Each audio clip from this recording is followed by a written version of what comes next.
Sunita Williams এগৰাকী Indian origin American এষ্ট্ৰনটে এটা 10 দিনৰ মিছনত তেওঁৰ পাৰ্টনাৰ বেৰী উইলমৰৰ লগত ইণ্টাৰনেশ্যনেল স্পেচ ষ্টেচনলৈ গৈছিলে। কিন্তু আজি 40 দিনতকৈও বেছি হৈ গ'ল নাছাই অফিচিয়েলি ক'ব পৰা নাই সুনিতা উইলিয়ামছ কেতিয়া পৃথিৱীলৈ ঘূৰি আহিব।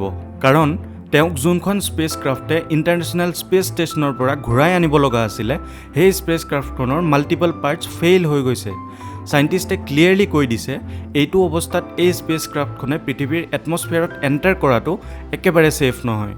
सुनीता विलियम्स तो भारतीय मूल की अंतरिक्ष यात्री सुनीता विलियम्स और बुच विलमोर की इंटरनेशनल स्पेस स्टेशन से पृथ्वी पर वापसी स्थगित कर दी गई है। আজিৰ পৰা 21 বছৰ আগত এনেকুৱা সিমিলাৰ ইনসিডেন্ট এটা অলৰেডি ঘটি গৈছিল, য'ত ইণ্ডিয়ান অৰিজিন আমেৰিকান এষ্ট্ৰনট কল্পনা চাওলাই প্ৰাণ হেৰুৱাব লগা হৈছিল।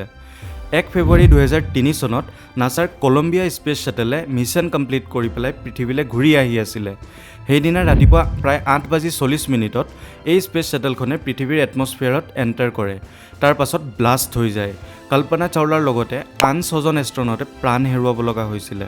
আমেৰিকাৰ এয়াৰক্ৰাফ্ট কোম্পানী বয়িং আৰু নাছাই এটা জইণ্ট মিছন প্লেন কৰিছিলে। এই মিছনটোৰ নাম আছিল ক্ৰিউ ফ্লাইট টেষ্ট মিছন।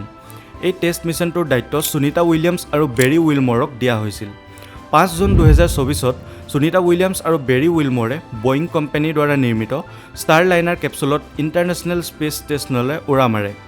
এই কেপচুলটোৰ ট্ৰায়েল ফ্লাইট আছিলে, অৰ্থাৎ এই কেপচুলটোৱে প্ৰথমবাৰৰ বাবে এষ্ট্ৰনটক স্পেচত লৈ গৈ আছিলে।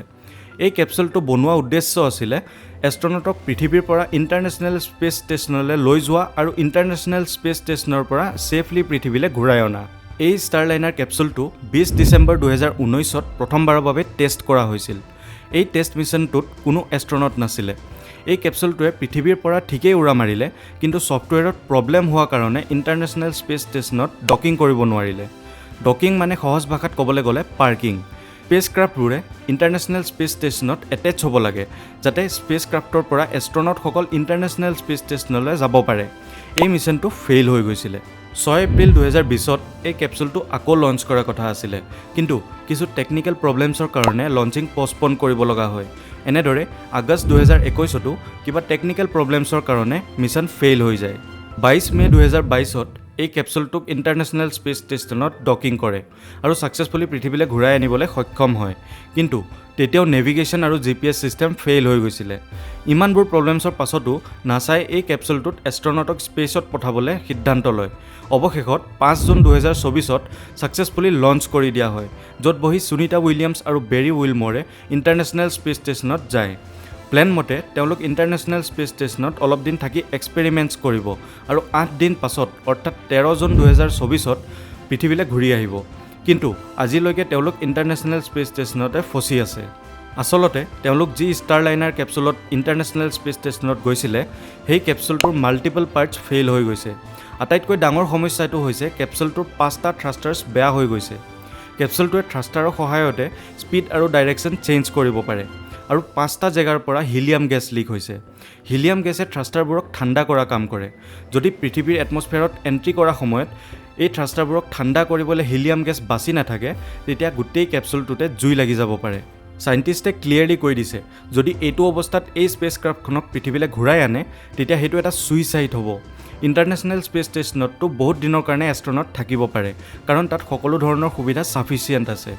কিন্তু এই ষ্টাৰলাইনাৰ কেপচুলটো মেক্সিমাম 72 ডেইজলৈকেহে স্পেচত অপাৰেশ্যনেল থাকিব পাৰিব।